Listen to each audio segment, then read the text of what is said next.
J'enseigne donc à Sciences Po depuis longtemps, depuis une quinzaine d'années, donc un électif qui est un électif musée et patrimoine, hein, donc dans la filière culture de l'école d'affaires publiques.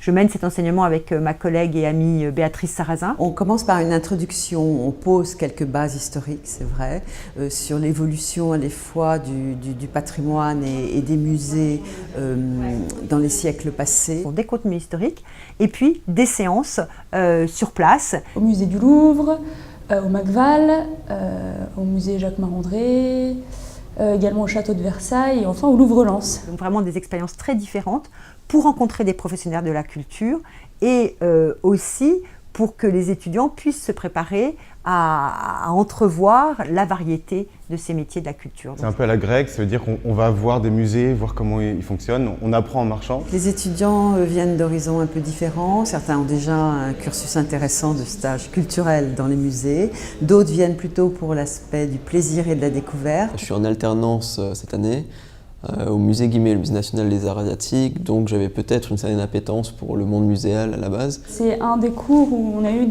la présence de personnes qui étaient les plus passionnées. Le musée me passionne parce que je suis une lectrice sans fin. Enfin, pour moi, je crois que je me passerais plus aisément de manger que de lire, ça j'en suis certaine. Oui, ça donne envie d'être à leur place, de devenir acteur, parce que nous, on est pour l'instant spectateurs, je sais, c'est un peu cliché de dire ça.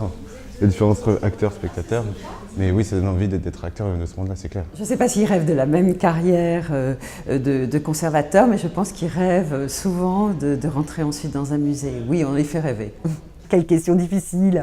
Je sais pas, j'ai l'impression que oui, j'allais dire, allez, on va pas faire de fausse modestie. Je pense qu'ils sont admiratifs, mais ce que je leur dis toujours, c'est que toutes les carrières qui sont construites et non pas subies, enfin je veux dire comment là, qui sont animées et non pas subies, parce qu'on a forcément des échecs. Donc ce que je leur dis toujours, c'est ne regardez pas la fin de l'histoire, regardez le processus.